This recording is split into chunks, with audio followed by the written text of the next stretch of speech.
So exciting to have all of you at this round table. I have at this round table some of our very affluent directors, people that I admire greatly, and I would like for the audience for you to introduce yourselves. Hi, I'm JD Chua.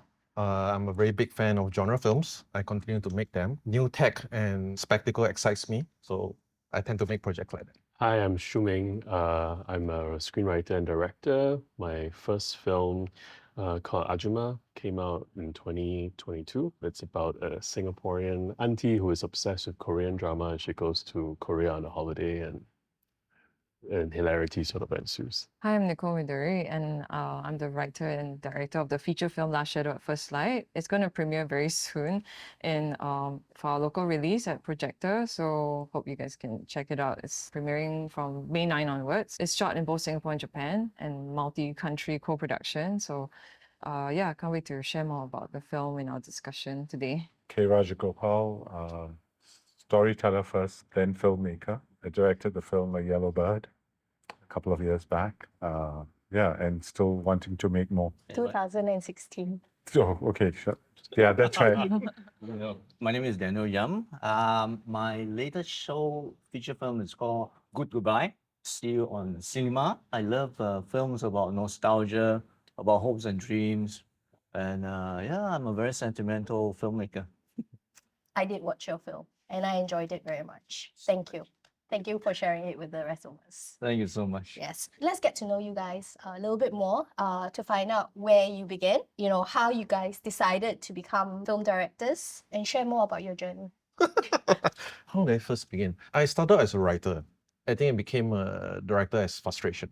There are too many works that I've written that got mouthed by other directors who don't care about story, and they only care about their own vision. So I became one to show how stories should be told. So I think I came in a very arrogant way until this writer came to me and said, like you're the only director who came to the writers and asked what's the intent, what's the thesis of the story. And from there I realized it became a duty that I maintain this role because I really want to value other people's story. So I guess that's how I got stuck into it. I think when I was in school, in secondary school, I've always sort of been involved in doing my own little theater with art, and I was doing better at literature. At some point, it was also about going to the cinema after school. I don't know if kids these days still do that, but after Friday, me and my friends would go watch movies at Junction 8. And then I guess at some point I decided I wanted to go to film school. I guess I'm a filmmaker that is sort of film school bred, I guess. I did my undergrad at LaSalle, did my master's in directing at the American Film Institute. I guess from a sort of a young age, I've intended to pursue this career and this job, but also at the same time understanding that it's a long gestation with this journey. So I'm only just starting, I guess. Yeah. Yes, kids still go to the cinema. Do they? Yes, they do. I get Right. this occasional, Mom, can I go watch a movie? Well, that's nice. Yes, yes, That's with his actually very classmate. We must comforting. celebrate. We do have to celebrate, yes. But I have to ask you this, right? Because Ajuma is your first feature. Yeah. That's pretty amazing, but you've come a very long way, and what were you doing before that? Before Ajuma? like after undergrad, I've done everything. I started out as my very first film set that I ever visited was for Calvin Tong's The Maid. I was finishing my A-levels. My friend was the casting director, and she was looking for a grandmother, and then she asked like, "Hey, is your grandma interested?" And so she went to audition, she got the role, and then I had to accompany her on set. So that was kind of my first film set before I went into the army, and then deciding that I wanted to go to film school, but not a lot of options lah, But I also kind of like the idea of like going to LaSalle and it's an art school, and I'm surrounded by actors and painters and all that. And so I kind of romanticized that a bit, I guess. And I met a lot of artists that have sort of helped frame my understanding of cinema. And then after that, I've done props, I produce, I've written, and then I think it was time for me to pursue something else. So I went to apply for my master's at AFI. So then there was a very specific program for directors. And from then on, it's just been kind of a one, like to get my feature film made. So in between that, just doing commercials, but also developing the film and also I teach as well. Thank you for sharing. Yay, I have a girl at the table.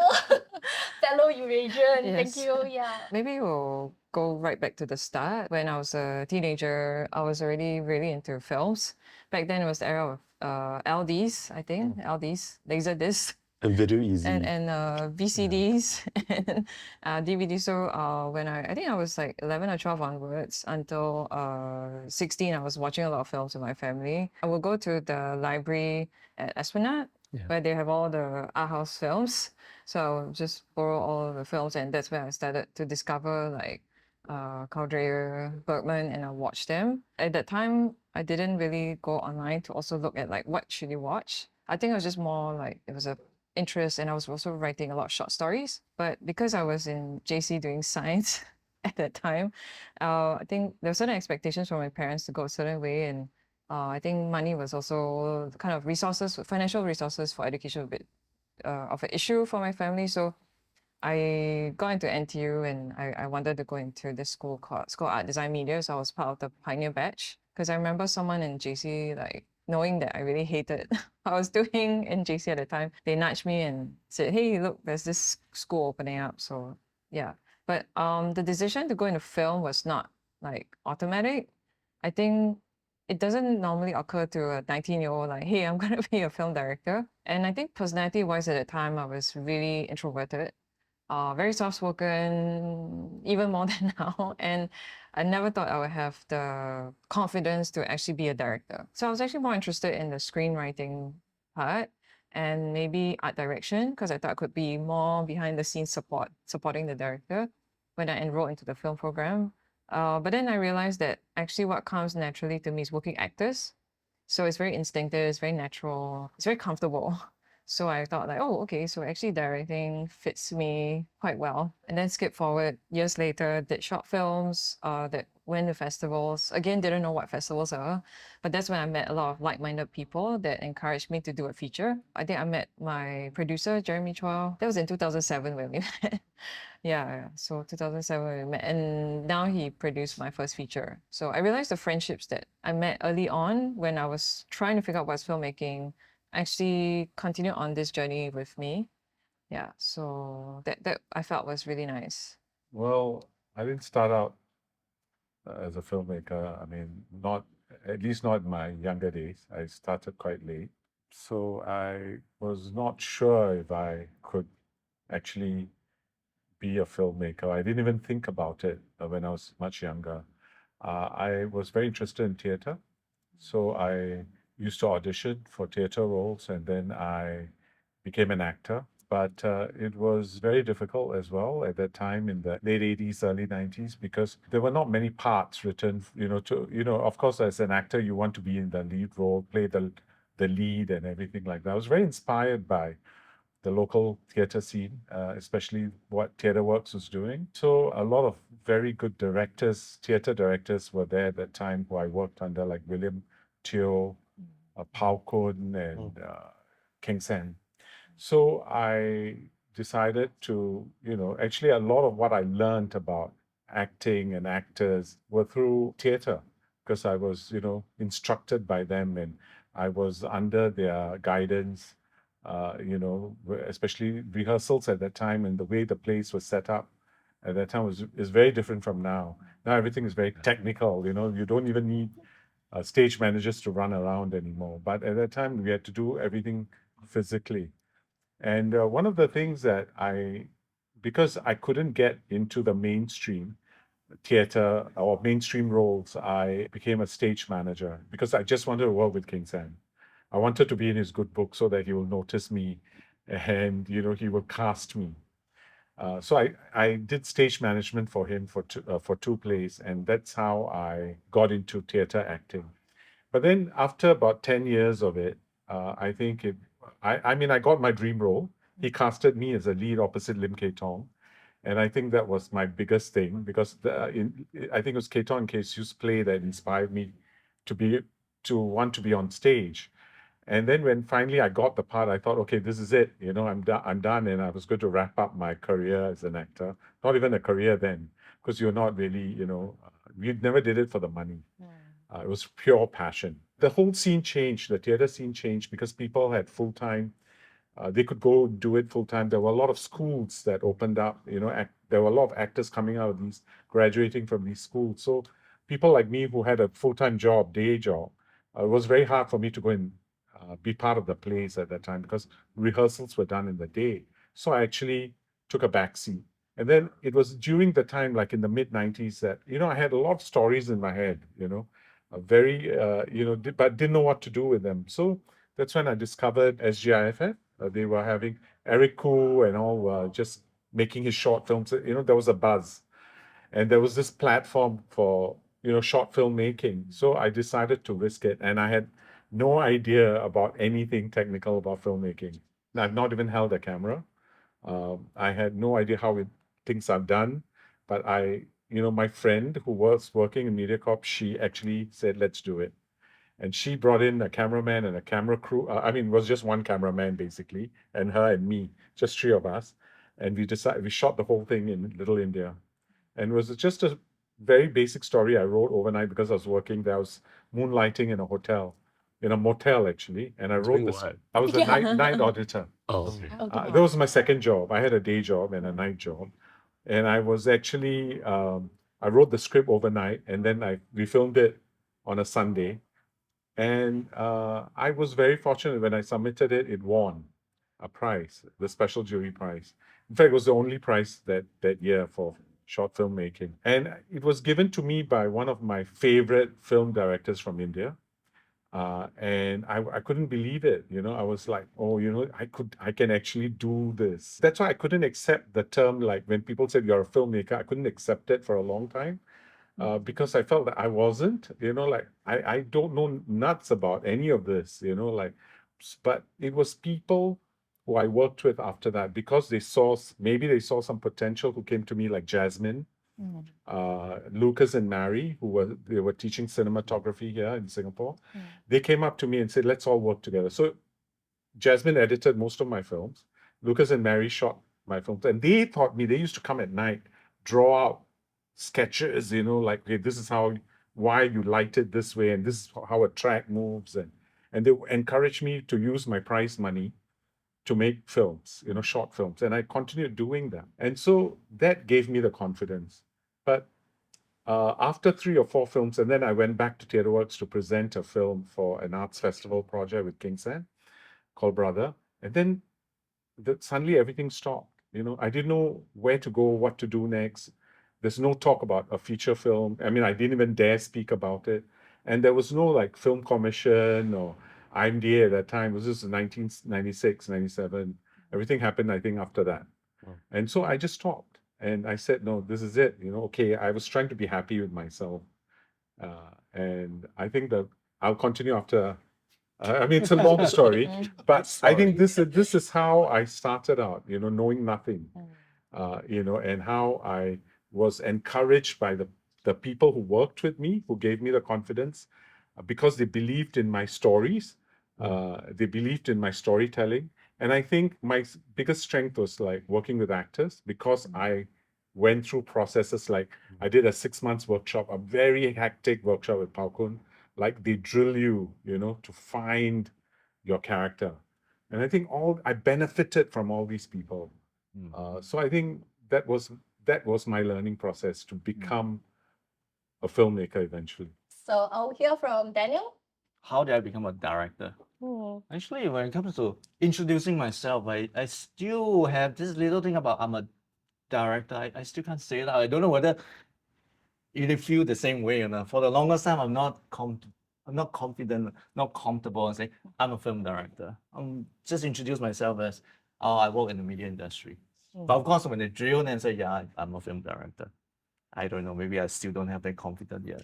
Yeah, but it's so beyond me. How did I start? Wow. I think when I was like 10 years old, 9 years old, my daddy always bring me to cinema. So I was baptized in the age of the 80s to the 90s, the Steven Spielberg, the James Cameron, and the George Lucas. I think the first time I saw was Return of the Jedi, when the Star Destroyer was hovering on top of the screen, coming in with the Imperial March, so by John Williams. My God, it's like, wow, how did that happen? I was just mesmerized by it. There's Indiana Jones, there's like Back to the Future. I was just so drawn into the magic of filmmaking, movie making. I don't know how it was done until I think one day I saw the making of something. Then I realized that this is actually done by human. There are like little practical things that they did, like the DeLorean is actually a model, and then they set fire to. Wow, it's like this can be done. I wish I could do something like that. So I'm very interested in special effects. I want to be a special effects director at first. I trained myself into like graphics design, 3D animation and stuff like that. That time, 90s, I even bought like an Amiga 8-bit, 16-bit computer just to do my computer animation and stuff. So very, very excited. So there was a chance to go to a film school, film sound video. I was the OG, I was the first batch. So I got in. At first, I was very curious about the special effects course. But then gradually, I learned storytelling because I find that special effects is only one piece of the thing. And if I'm just focusing that one piece of thing, I don't find that fulfillment of telling the story. I love storytelling. I think everybody is a storyteller. It's just not a filmmaker yet. So when I saw things on TV, I said, yeah, I think I can do better than that. You know, as an audience, you always have this very naive, very idealistic thing that I can do better than that. I can tell a better story than that, right? So I forced myself to think maybe I'll write something, then I can be better. I can produce something even better. So I forced myself to learn how to read, how to write. After writing, then I realized that no, you gotta learn how to shoot it because the piece of writing is not gonna go to the screen. So I have to learn how to operate a camera. So I become a cameraman. After I become a cameraman, it's like, no, you listen to the director tell you what to shoot. No, I want to do better than that. So I forced myself to become a director. And then when I become a director, then the producer comes in and say, no, this is not how you're gonna do it. You have to do it with the constraint, the budget. Like, okay, I'll be a producer. So this is how I forced myself to try to tell the story that I wanted to tell and scale up the ladder. And then in the end, I realized that to become a producer, who is the boss at the end? It's actually the audience. So one big circle come back. The audience is the most important person. So that's my like baptism of my filmmaking journey. Some of you have gone to school, some of you have not, but whether it's one or the other, you all have become very experienced directors.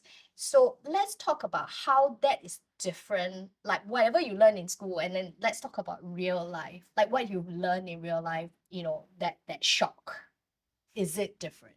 When I was in film school, I wasn't happy actually. So I knew very clearly the kind of movies I want to make, and film school wasn't providing that. In fact, when I was there, we were still shooting on film, and there was a rise of digital filmmaking. And I was the first student to come up and say, hey, I want to do my final year project on digital. That year, I always remember this, he called me a traitor. Yes, I was angry, but that sort of fueled me to want to get out of school, quickly graduate, and then really learn from the real world.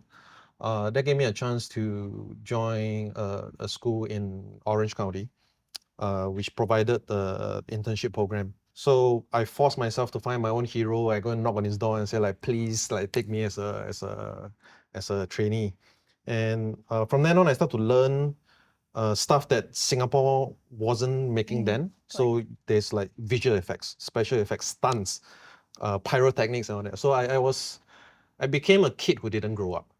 So my job, I worked my way towards being a part of a splinter unit. So my job is to destroy shit, right? So if the scene has destruction, destroy buildings, drive a car into traffic, yeah, that's my team, right? So from then on, I was very clear on what I want and was drawn to it. And when I was there, I didn't want to come back. So in terms of what the film school has provided and what the real world is, I think for me, I was very lucky to be very clear in the direction I want and I hit towards it. And I never looked back since. Were you surprised when you got to the real world? Surprise. Okay, Yeah. okay, so there are several disciplines, right? I think my first rude awakening was stunts. I was on a project by Millennium, Ninja Shadow of a Tear, right? So I didn't know how fight choreography was. It was very messy to me. I thought it was like plant the camera there, you know what to shoot, and then the performer just perform, right? So there was a huge prep duration, and I didn't understand why. So I joined the team, and they bring me to prep to understand choreography and how previs are made and how they plan for shots. And the most important thing is because when you're new, you do stunts, you tend to be the dangerous element. So I had a lecture, and then like people tell me you shouldn't do certain stuff, and then that's why I learned safety is the most important aspect, right? And I look back at how film school was done, it was not even the priority. So when I come back to Singapore, I try to share with stunt teams like Ronin Action Group led by Sunny or PEPS. And we start to share like, hey, you know, this is what we learned from overseas. And it's very clear that Singapore, while there's a film industry, there's still a lot to learn here. And it is our job to get out there, to learn from the best and then bring it back here. And then that's how we can improve ourselves. And also it's also an aspect that the film school is not teaching, because we are sort of, education has become business. Yeah. And a lot of students become very, very solipsistic. Yeah. You know, I work with a lot of interns, right? And, you know, they have this thing in their mind like, oh, I'm studying media studies. It's so fun. I get to meet all these famous people. You know, I get to be on a film set, right? And then they start working on a media set. Yeah. On a TV set. Then get hit by on the a wall. feature set, right? And go like, oh my God, I have to work 12 to 16 hours a day, every day for the next 3 months. You know, oh my goodness, I have to do this, I have to do that. And I see so many of them, you know, afterwards, right, saying, this is not for me.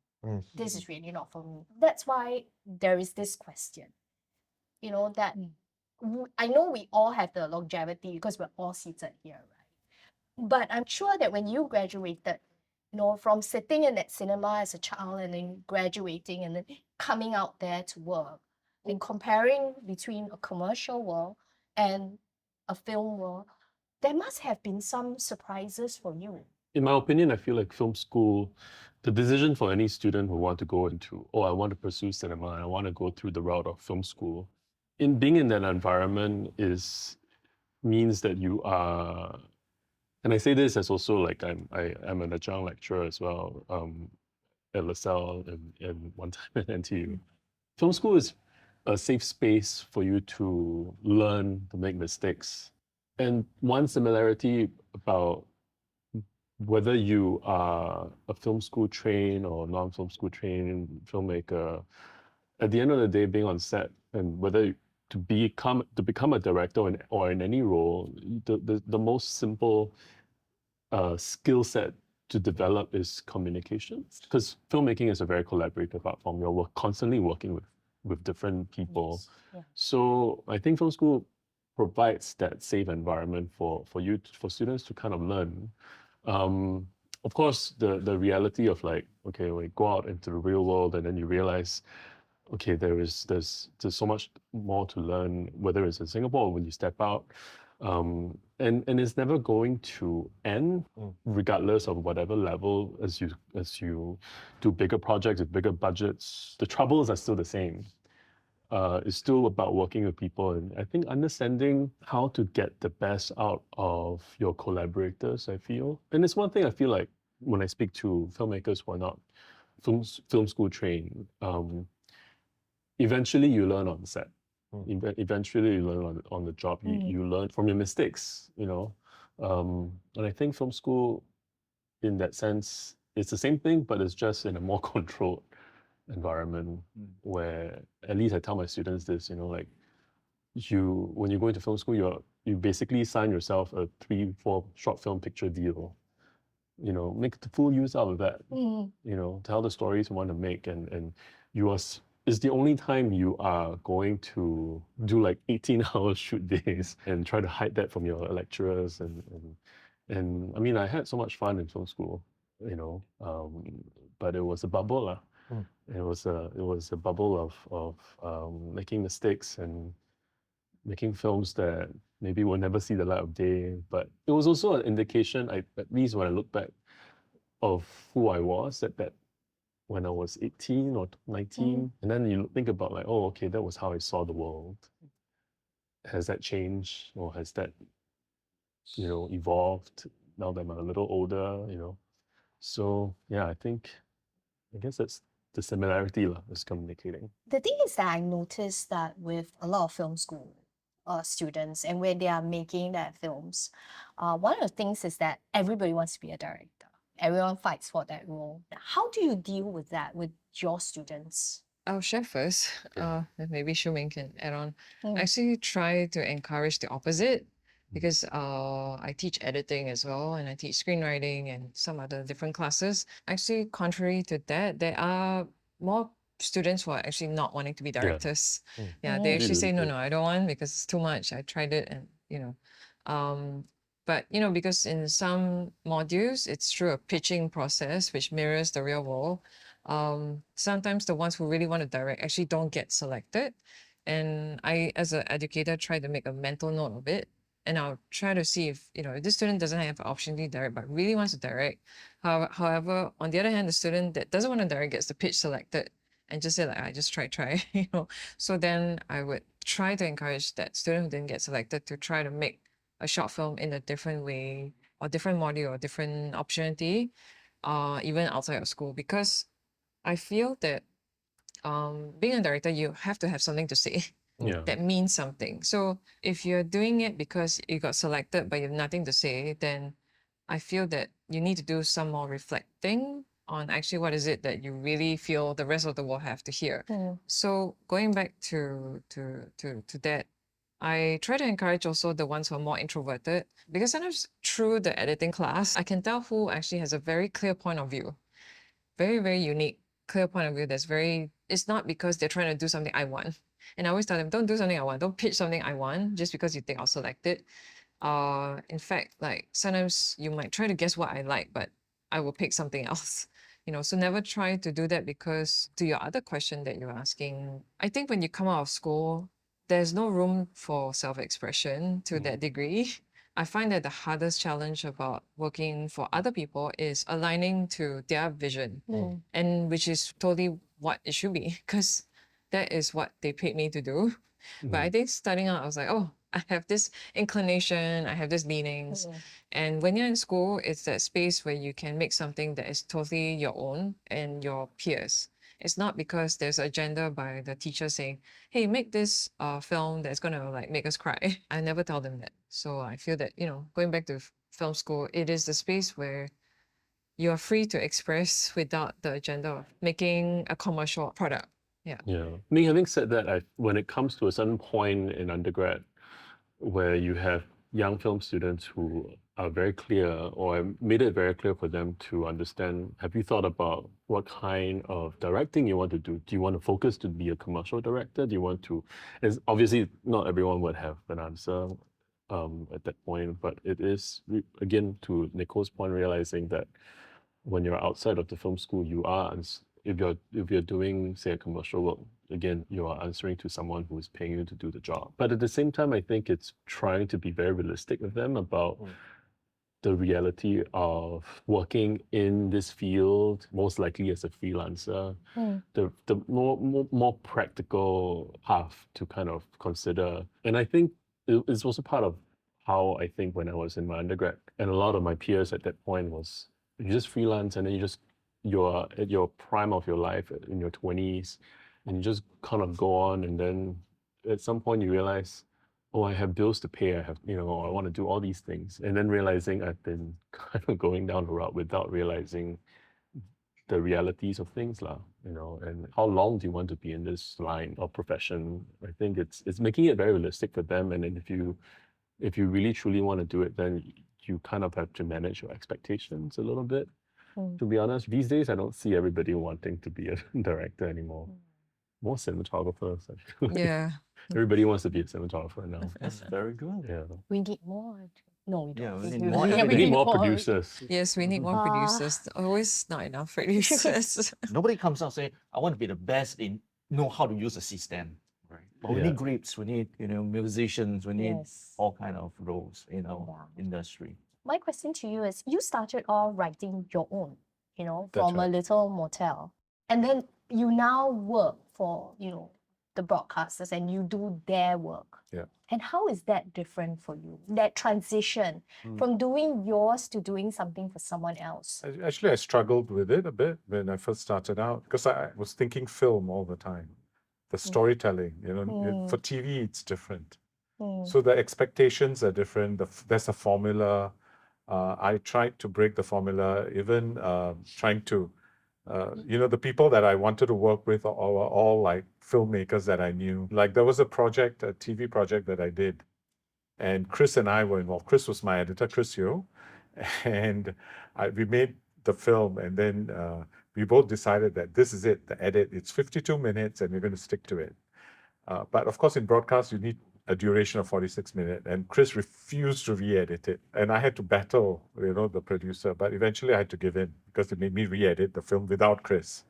And so I learned, this was my early days starting out because, coming from short filmmaking, they asked me to do telefilms. But then I thought, I could do, bring in things that I like, in terms of storytelling or visual treatment, bring in some quirkiness to it or some a different abstraction or, not to explain everything. But then I met with a lot of resistance and I had to realign myself because I realized I was fighting a losing battle. But saying that, I must say that I had progressed and I understood, okay, whenever I am not doing my own films, where I'm in control, I'm the storyteller, I have the last say, because I feel that you have to respect a different craft, and working in an environment, you have to work with a lot more people.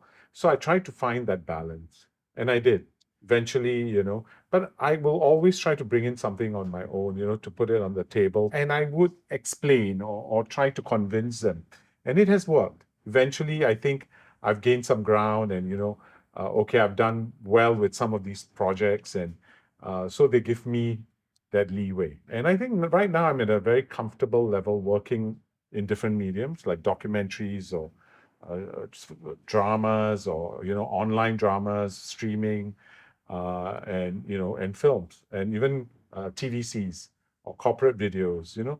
So each one you take it for what it is and do your best in it. Because I personally don't like to have a lot of dialogue in my films. I shy away from that because I think visually. So everything, if there's a story, it's all the visuals first that come out first for me in my mind. And that's how I evolve, the film evolves. And then if it's necessary, the words come in and the dialogue comes in. But in TV and film and, a lot of things, it's different. So I've learned that. I've learned to adjust and adapt. And I think it's important. And I think I would not discount it because I feel that I'm also learned. What I believe in most is that I am very fortunate to practice my craft and to hone my craft all these years because I came out with that insecurity that I started out late already.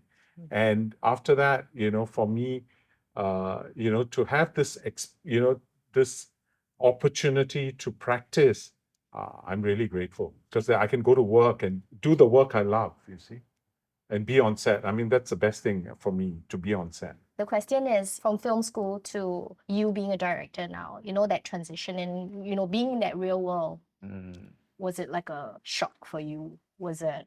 Yeah, I Yeah. guess, like all my fellow peers has spoken, it is growing up. It is entering the real world. When we're in film school, we would, like you say, it's a safe space. I experimented a lot. I do things that I have no idea what I was doing. But when we enter the real world, we have agenda to meet. We have an objective from the client, from the studio. There are a lot of creative decision becomes business decision. So we have to deal with that. In a way, I think every business is like that. Where we're in school, we idealize like, oh, when I grow up, when I go out, when I go out and step into real society, I'm going to do something fantastic, spectacular. But yeah, sometimes reality comes in and give you a lesson. and you grow and you become, I wouldn't say less idealistic. It's just how we can negotiate with the world and choose battle. Mm, There are some battles that we can lose, mm, but at the end, we don't lose the war. yeah. I mean, like, I think Martin Scorsese said it's like filmmaking is a journey of heartbreak.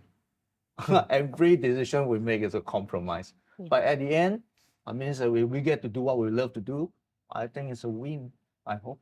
I want to talk a little bit more about compromise. I want to talk about, how to compromise as directors based on budget constraints. So sorry. Yeah. It's still starting Oh, from okay, you. so Start- compromise it's a based on budget constraints. constraint. Yeah, Okay. like when your So- producer say cannot do it. Okay, so I'm trained as a producer also. So I tend to think like a producer first because there are too many directors who are too concerned with their own vision that they don't help the producers. I'm not saying all directors are, but there are some who fail to see their point of view, right? So I tend to first understand what the function of the scene, right? If it costs money, understand if there are other ways to tell it and propose it. And I don't see much of a compromise if the other party compromises also, right? So let's say it's very easy to say like, I can't shoot it because I don't have certain budget. But if you think like a producer and help your producer out, come up with solutions, propose other ways to tell the same story. Those collaborators that I work with usually will help me out on that also. So it's a two-way traffic, right? Right. There are instances where producers they only see their way, like the story, the scale is too huge, but the budget is too little, and they wouldn't compromise on both. Those are the kind that I tend to do the best I can. But if it's inferior, well, like I said, it is the best within what the team can do. Being a producer myself, like it's great being able to sit down with the director and say, hey, let's work on this together. How can we shoot this differently? How can we do this differently? And sometimes, right, you'll be surprised. You can actually do it even better than yeah. what is originally written.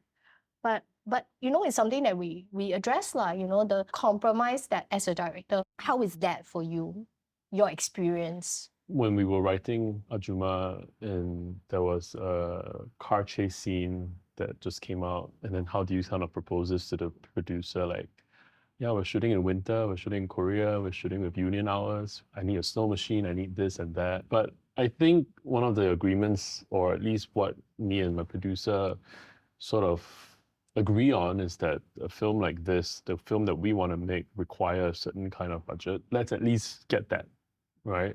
But also when it comes to the practicality of things, about shooting, closing the road, for example, to shoot a car chase scene, then it becomes a question of, okay, how can we maximize what we have, and how can we be a bit creative about certain things to get the job done?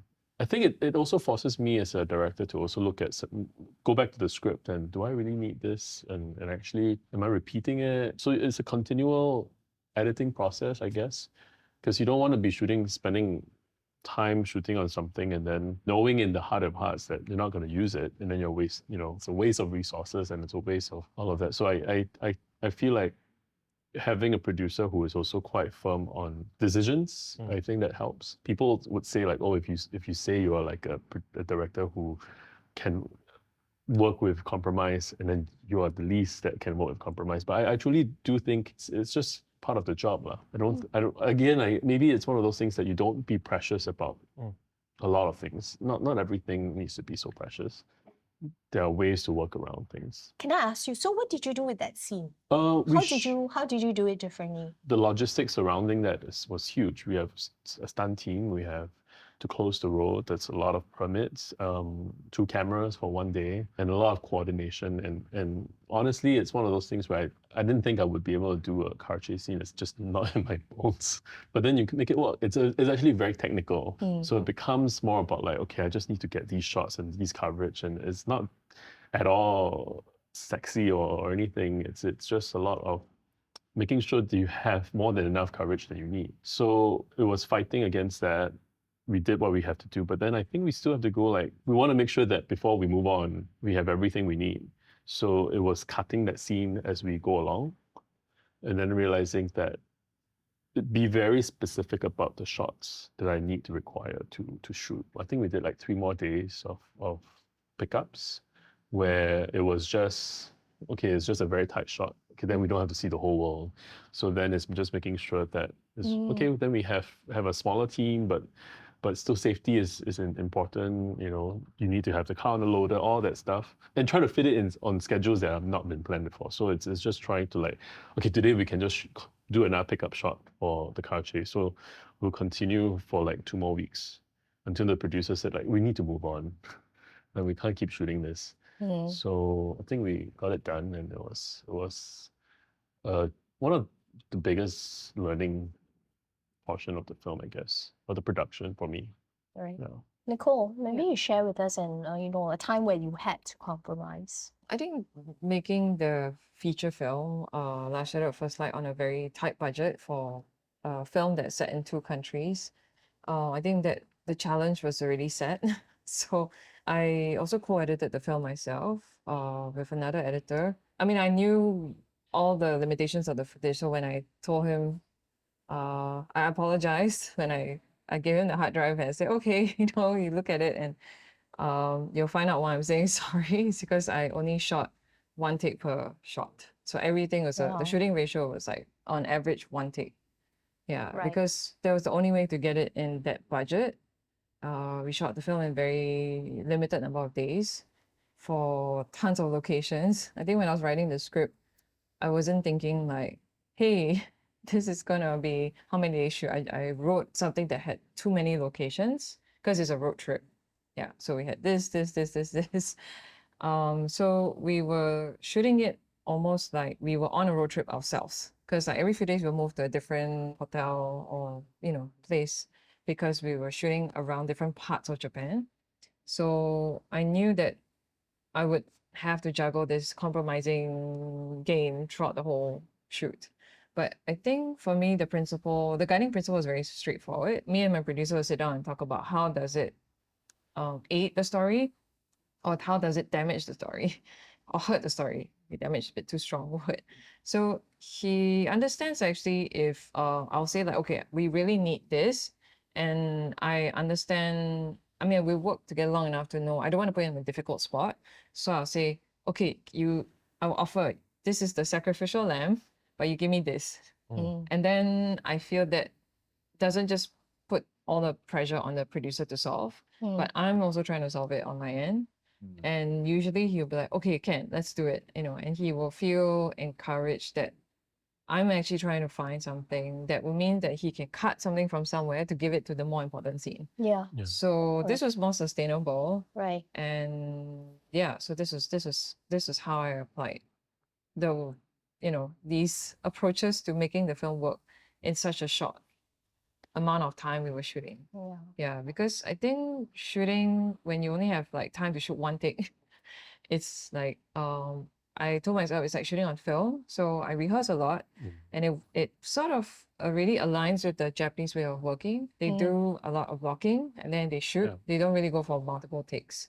So it in the end it worked out, thankfully. It's the same in Korea also. Yeah. Like it's Multiple the takes. AD will be like, what do you need another take? And then it forces you to really make sure that you only go if you're ready, and that you just don't waste the actor's time and everyone's time. Yeah. And makes it a lot faster also. And builds your confidence, I guess. Yeah, Yeah. I mean, I think the main challenge I face is because my lead actress, she's a teenage girl with no acting experience, and she was working with veteran Japanese actors. So I think the challenge was, how do you get two on the opposite ends of the spectrum of experience to nail it in that first take? So as a director, I felt like I had to really prepare. So that's why I worked with her for 2 years before we shot. Yeah. I think on that note, actress with Yellowbird, right? You worked with Huang Lu on that as well. From what I know, she was one that wanted to make sure to give you what you wanted, even if even if you had to shoot it the next day. Yeah. In that sense, I mean, but then on that day when you shot it and you weren't happy with it, that was some form of compromise. Yes, because I was restricted by time. I mean, I have a very good working relationship with my producer, Fran Borgia. I mean, we are good friends as well. So I understand where he's coming from, because we were working on a very tight budget. In fact, apart from just being on set, even before we went, in terms of the scripting stage itself, I had 10 drafts because we didn't have the budget for what I wrote. So Jeremy and I, who's eventually became her Yes. producer, we had to change from setting a scene in a building and having a lot of cars to just a forest with just few people. So that was how I take it as a challenge. I mean, I don't see it as a compromise because I think it challenges my creativity. And I kind of like that. And I think because it's done with the right intention, it is not to destroy the film or it's not an ego trip. I think for the producer, it is to help the producer also not to lose money.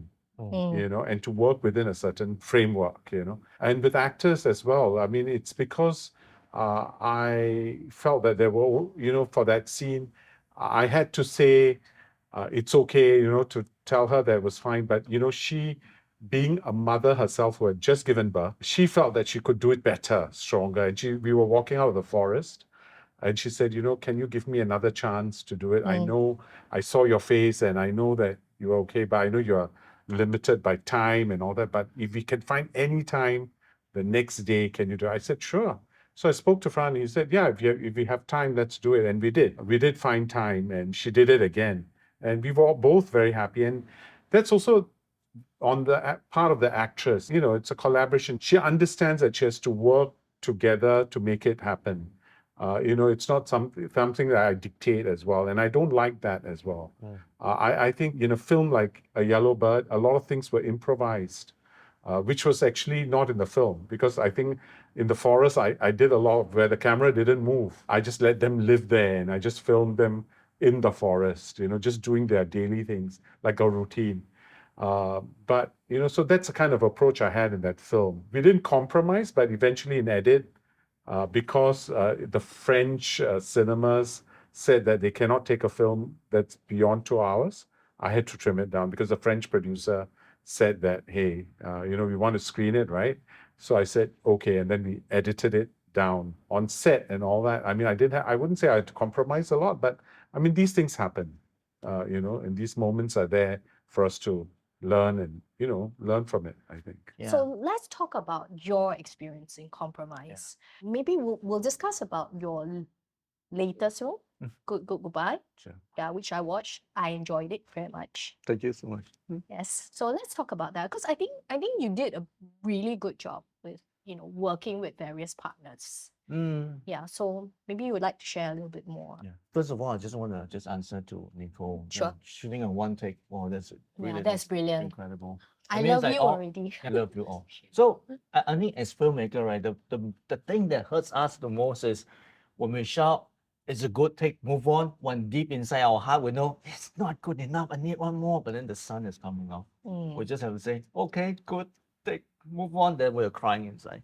And then when we go back to the editing station, it's like, I should have just take one more shot, right? So half a load of bread is better than no bread. So we have to compromise. So last week I just saw an interview for Steven Spielberg. He was asked, so on Schindler's List, is there any regrets? He said, if I could just have one more week to shoot, it would be great. Even Steven Spielberg has budget constraint. He owns the studio, he owns the distribution. What about us? I mean, it's like we all have to work with budget constraint. We just have to be creative about it. Right. Yeah, like everybody's. We have to be creative and see what's the best way to do things. Yeah, definitely. Okay, goodbye then. What about goodbye that we want to talk about? I think let's Character?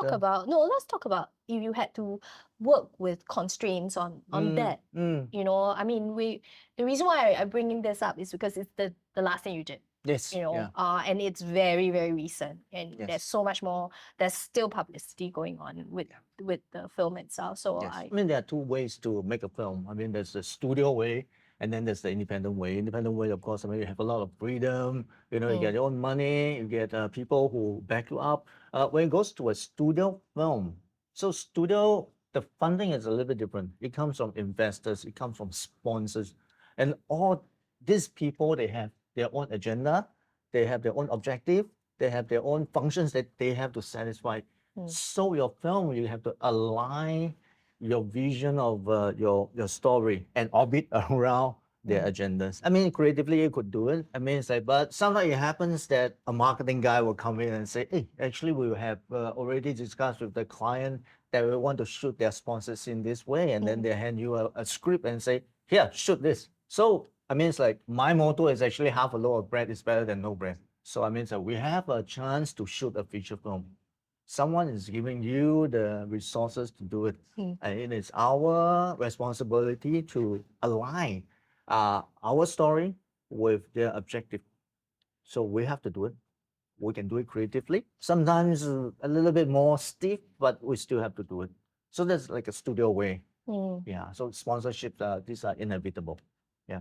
I'm going to move on to a question I was going to leave to later, but I mean, I wanted to talk about this now, as in, of course, we have our film out there, and the reviews start coming in, and you have people with their comments, and obviously we all welcome positive comments, but then we also sometimes deal with negative comments. I just wanted to hear from you, how do you deal with that?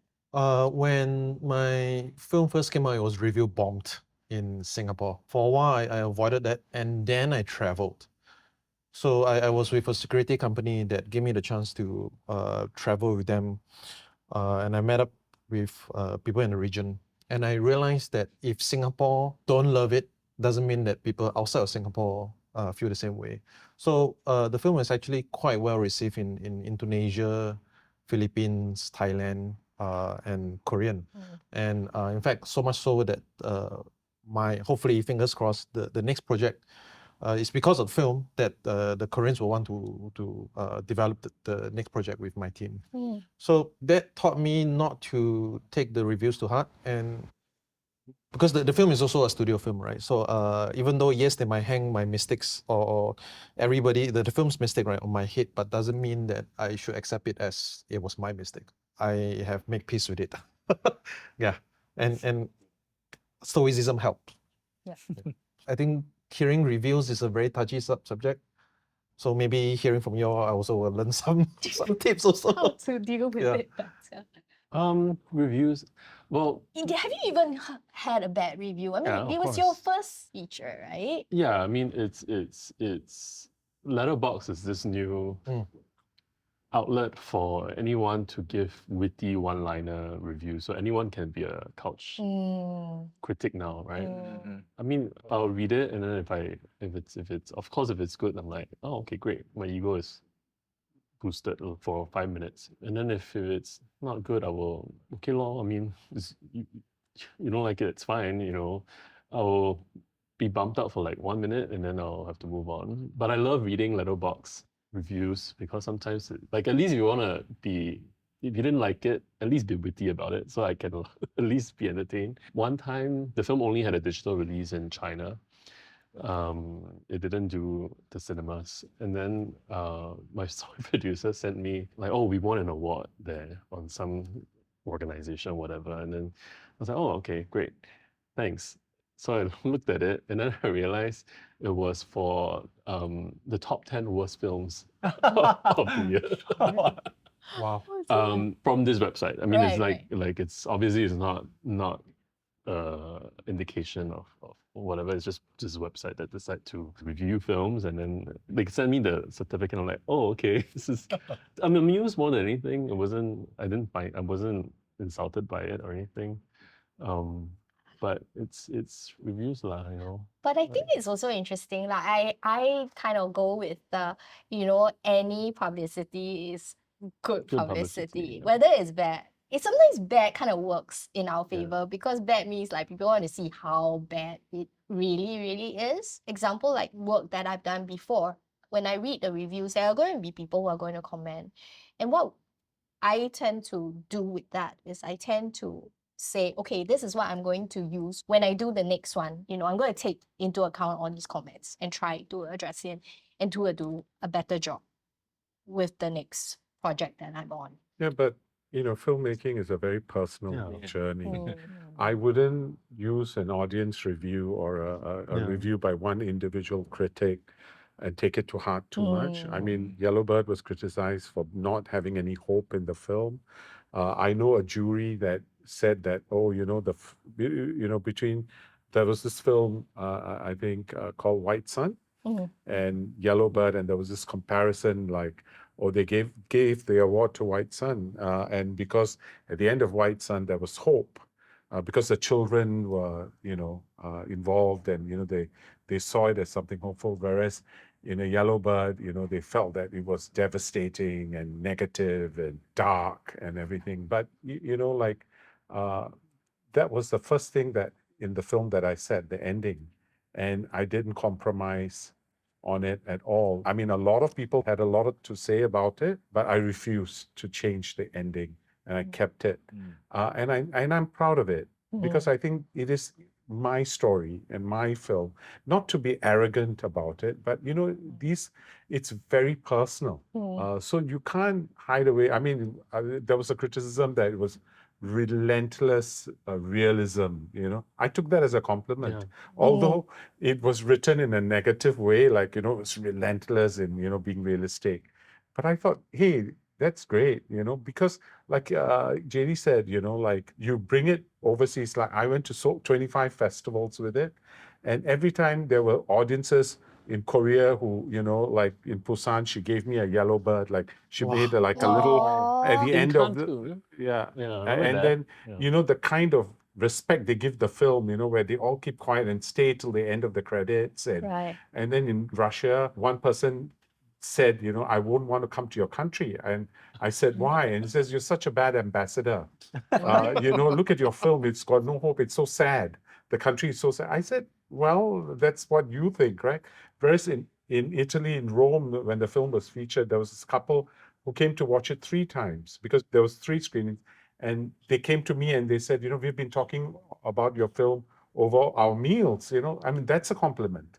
So how do you judge this? Or where, I think once you make a film, you have to put yourself on the chopping board and be prepared. I mean, I think there's no two ways about it. You're not going to have everyone like it.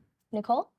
I mean, I'm totally in agreement with what Raja said because I mean, my film hasn't had the Singapore release yet, but I've definitely seen some reviews or like even Letterboxd or like in Japan, there were after the film screening, the programmers kept asking me to come out because there are people who wanted me to sign their program booklets, and I was actually terrified because I felt that the most pressure I had for any festival was not the premiere in San Sebastian, Spain. It was actually in Japan because I was making a film that is largely inspired by incidents that really happened in the 3/11 disaster that affected many, many families, many lives. And there's interestingly, some people would say like, oh, the film is very heavy, it's very like, right, just very dark.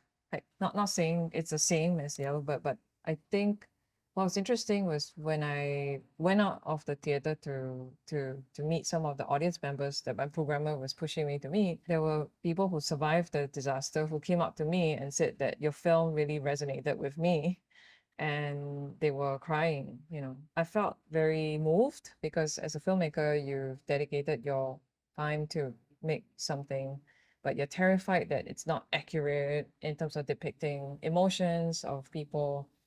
You don't want to be called out as being like, something that is false. Yeah. So I felt very moved. And to this day, I can't forget that conversation with those survivors. I think criticism is also something that is very much, I feel like I'm my own worst critic, and also because I'm very involved in my film. I'm like director, writer, co-producer, co-editor because of budget constraints. At every stage of the roles, I'm always criticizing myself over 7 years because it took so long to make the film, to the point that I felt like I have to let go. So I think when seeing like there's any negative comments, I'm saying in a hypothetical way, I feel that everyone is entitled to their opinion, but most importantly, were they affected by the film? I feel like if they were not affected at all by the film, like just they felt nothing, then that's worse of an outcome. That means that I made a nice film that has no effect. I'd rather make a film that is maybe divisive, but people remembered it. Yeah. Because then I feel like, oh, I achieved something. But if people just say, oh, it's nice. The mere reaction Then is always yeah, nice. so thankfully that Mm, is Yeah. not gotten Mm. that. Yeah, but yeah, someone says it's nice, then that's it. yeah. Criticism, like Nicole, I'm my worst critic. When I Mm. look at my film, I always go, oh, that shot should stay longer. Why did the music come in so fast? You know, this angle is bad. You know, every shot I will critic, I will just say how bad it is. So I'm my worst critic already. I mean, I do embrace feedback and criticism, but it really depends. Like, I totally agree. It's a very personal thing. I have a very good director friends who come to me and talk about Good Goodbye and say, hey, your ending, it shouldn't be like that. Then another critic who's another good director will say, I love your ending. So who's right and who's wrong? At the end of the day, I mean, some would tell me like, you shouldn't pay off your sub story like this. But this is how I want to pay it off. This is my story. I want to do it like that. So when it comes to storytelling, it's a very personal thing. There's no right or wrong. Maybe if they judge on the technical side, like the sound, the noise, like the editing, you know, the pacing, all this technicality, maybe we can upgrade ourselves, but we have to still have to filter out all the good ones from the your film is not good. It's like, Yeah. what kind of criticism is that? Yeah, You that's know? true. So we have to filter and we have to be our best judgment. So I'm already my own worst critic, so no one can be worse than that. So I'm okay. So around the table, with when asked this question, a lot of you talk about co-production. I want to address the question to both Shuming and Nicole on having to work on co-productions like 7 countries and with the Korean powerhouse. How was that for you, for both of you? I mean, my film was from the very beginning was going to be set in Korea, so it made sense to have a Korean co-producer. So it was going through the route of finding the right partner, finding someone who would be on board with us on the same page, but also providing the expertise of shooting in Korea that we don't have. It's a good experience learning from them. I think understanding how a very seasoned industry like Korea sustain itself. Even just for example, like working with the sound designer, he would always kind of like make our audio a lot louder than what I'm used to. And he made a point about like in Korea, because they watch a lot of things with subtitles, it is very normal for them to have the dialogue a lot louder. So to me, it's one of those things you never have to think about. Yeah. So learning from their point of view, but also learning that ultimately cinema has this very universal language to things. I remember when I was on set, when I meet my team, and for some reason I'm like, the production design team is, I can imagine a Singaporean version of them, like colleagues I've worked with, they dress the same, they behave the same, they just don't speak English. You know, my camera team, grips around the world all have the same feel. You know, there was also something very universal about that aspect of cinema or filmmaking. But it was a true co-production, I have to say. It was really for them understanding why would you want to come here and shoot a Singaporean story, and I wanted to respect that as well. There are scenes that were written of a Korean character. I wanted to make sure that I honor that. So it was making sure that you have to tell me whether I'm doing it right, you know, whether I'm representing this character right. And so they'll be very polite about it. They're like, okay, maybe not, we don't really do this. I understand your intention about the scene or the story of the character, but some details might have changed. You feel very respected of the sense that they understand the point of view, but they also want you to honor their culture. And I think it's just working together to ensure that we are all on the same page. But yeah, it was a wonderful. I would love to go back and shoot in Korea again. Yeah. And Nicole, 7 countries. I think because of the financing structure of co-production, so some of them contribute in terms more of like financing, but in terms of the creative collaboration, it was mostly with Japan, Slovenia, and I know Cambodia is not one of the co-production partners, but it was a big significant partner for our audio post. So I felt that actually meant that I was able to not just learn a lot from the collaborators, but I was able to experiment actually, because for example, Slovenia, because a lot of my filmmaking peers were like, why Slovenia? And it was actually my producer Jeremy who came out with that because of a certain grant that they had. There's some rebate, but that meant that when I was told to choose my composer, I was only given I think 2 options. But one of the options I was very drawn to really because she was actually the less experienced one. She's only done short films, but I said the tone of her work and the tone of the film are aligned. So I just had a quick Zoom call. I said, yeah, let's work with her. One wonderful thing that came out of this partnership was most of the music was made out of water because I talked to her at length more about, not so much about what I want her to do. I had a long conversation with her about my inspirations, about images, about the film, but more in abstract terms, just to see if she would be able to receive this or think that I'm nuts. So thankfully she was like, she came up with this idea of water. So most of the music is actually water. We recorded a bowl that is being played with like a cup. Mm. And we use a bowl to play the cup or the Oh, glass. And that right. would create this sort of undercurrent sort of sound. Because I felt that obvious instruments didn't work for this film. Yeah. So I needed something that was a lot more um, submerged. And yeah, so that was one great outcome. And working with Japan, all the actors were amazing. Mm. Even the actress who had no experience. I really admire her commitment because when I met her, she was 15. And then now she's 20. Yeah, she's actually flying in for the Singapore premiere. She's kind of grown up with me, and she really committed herself to whatever. Because I told her, I want you to keep a diary as though you are the person every day of your life. Okay. And this went on for almost 2 years. Okay. And she did it. Okay. Like stuff like that. It's funny because throughout my career, I mean, it's not a very long one, but I always feel like I always get this question, and it always just I find it amusing that men don't get asked how is it like to be a male film director. So it's funny that I have to crack my head to answer this. I think that at this stage, I feel that there's a lot more balance in the gender ratio. I personally don't think of myself as a female filmmaker when I introduce myself. I just think of myself as I'm a Singaporean filmmaker, you know. But going back to the identity of being, a woman, I would say that now I'm taking on another persona, which is that of a mother. So maybe I'll couple that with how does it like to be like both a filmmaker and a mother. I'm very much aware of the many roles I juggle in my capacity as a female filmmaker and a mother, so that it kind of makes me feel more existential about my work. Like when I make something, I question like, is this really necessary? Mm. When maybe when I first started, I didn't think of these things. Yeah, so it's quite interesting when maybe I'm a bit more cynical also about life in general. But I also feel that being a female filmmaker, sometimes I get this observation that my works are soft. And I'm like, what is soft? So I realized that maybe people pick up on this subtle distinction between a female voice and a male voice in terms of direction. And I'm actually really proud of that because that means that I am expressing myself very clearly. Yeah, but I'm not sure why that people tend to pick up on this and draw a certain line. So yeah, I noticed that. Yeah. And how is it like being a minority director? I know this is such a strange question, but I have to ask I've it, been. It is more than strange. Yes, yeah, exactly.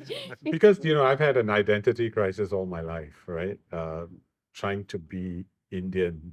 I never considered myself Indian for the longest time. Didn't want to be associated with my race because I think I grew up, not because I experienced racism and all that. I think it was very immature at that time. When you're younger, people make fun of you and all that. And I'm very forgiving. But I think it was my personal thing, because I took up Mandarin in school. I didn't study my language. I didn't know my mother tongue as well. And we all spoke English. Then I think making films, I rediscovered myself. And after making my first film, I went on a journey to India to look at my roots, went to Kerala, to see where my ancestors came from. And I think that's when I realized that the films that inspired me were all, suddenly I realized that there's so much more for me to work with, if I travel within myself, into myself. And that's when I rediscovered myself again. And I wanted to create a voice. in my films, through my films, by having Indian protagonists or culturally, where it was more closer to the Indian culture because I'm familiar with it. But right now, I don't feel that way anymore. I think over the years that has changed. Before I think it almost like, oh, the minority filmmaker or you have to diversify. Now, you give me CMIO and I freak out. I really don't do this because I don't think I should create that difference Right. anymore. The world has changed. People look at it differently. We should not try to use that as an agenda to tell stories. I think that almost passe, for me personally. Yeah. And I think I've moved away from that. And I've even worked with Taiwanese actors and Chinese films. So I find no difference, in communicating or creating work with other races or other voices. Because I think storytelling, emotions, right, are mainly what we experience with each other. It's a lot the same. I mean, of course, there are cultural differences. You can't run away from that. Okay, and I wouldn't force it anymore. I wouldn't push for it.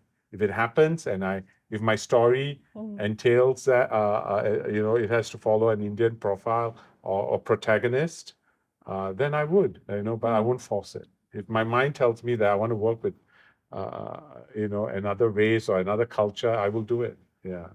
So I'm no more stuck on that anymore. My last question to all of you is the importance of short versus feature Short film, the importance in or the Singapore. difference? Yes. Okay, let's talk about the difference first. I think in Let's terms talk. of technicality, like how we approach shooting a short film and how we approach shooting a feature film, it's almost the same. It's just maybe short film, it takes 2 days.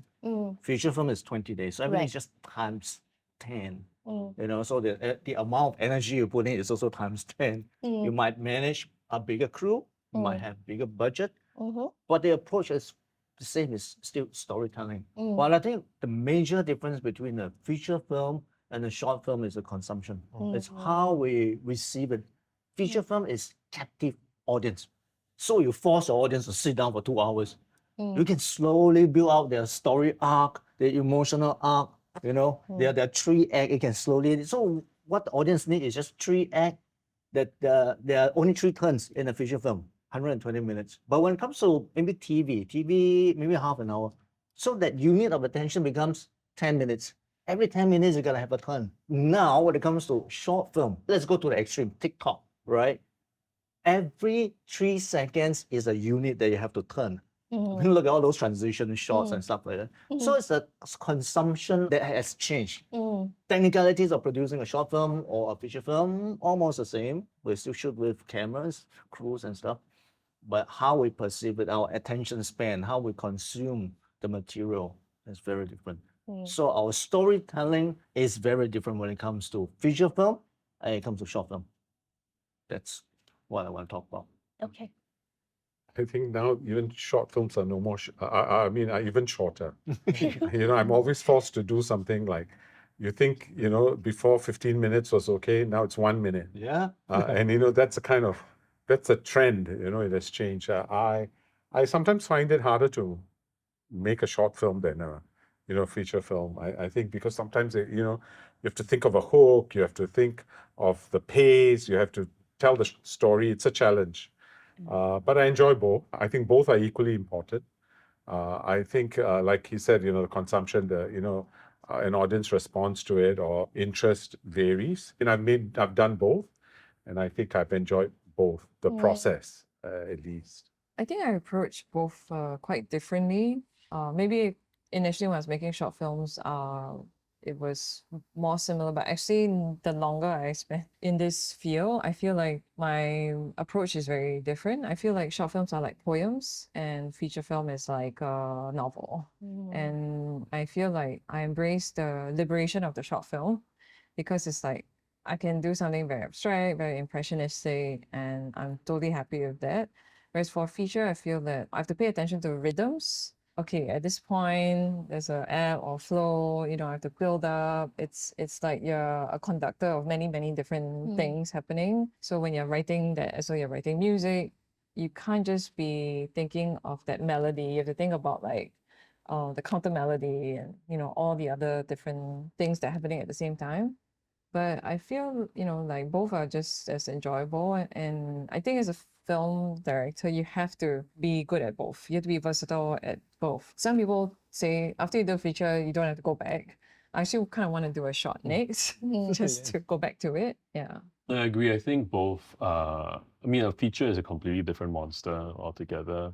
And what I like about shorts is always trying to find that one moment that the film centers around. It is a lot more liberating, like doing a short. I think with feature is also, you don't just make a feature. There's a whole life that comes after it. You know, that I realized with Ajuma, it unlocked this whole part of my work that I never thought I had to learn to do. You know, at the end of this, depending on the kind of film that you're making, you're trying to sell tickets or you're trying to make sure people come watch it. My experience with releasing Ajuma after the pandemic was also realizing how people have changed the way they consume things. You know, they watch on streaming or they go to the cinema. That world has sort of evolved a little bit. So it's been quite interesting to see how that works out, what they are watching, and even for myself as an audience member, what do I want to go to the cinema to watch? But with short, it just feels like a nice, not just an exercise, but it's like a nice little project to do. It's liberating, yeah. My relationship with shorts changed after my time in the US. My mentor wanted to do a camera test with a new tech that nobody has used before. And he just create a short film / commercial just for it. Right. And for me, just observing that, I was like, okay, I strike a light bulb in my head. So every short film that I've done since has always been double serving. So it not just tell a story, it is a test for something. So I've done a short film where it's actually an audition for the boy, the lead character who has never acted before. I've done a short film where it's just a camera test between two cameras, just to see if they gel with each other and can people see the difference or not. I also did one where it's shot entirely on the phone, right? Just so that I can see if I can bring it to a web series that I created. So like short film for me, okay, it has another objective for me. It must be not only tell a story, it must achieve a lesson that the crew can learn. So short film for me is a more of a school than the feature itself. Yeah. But thank you so much for sharing. Thanks for having us. Yes. you. Thank Thank you. you. So glad to be Yeah. here. I am too. Really, I really am.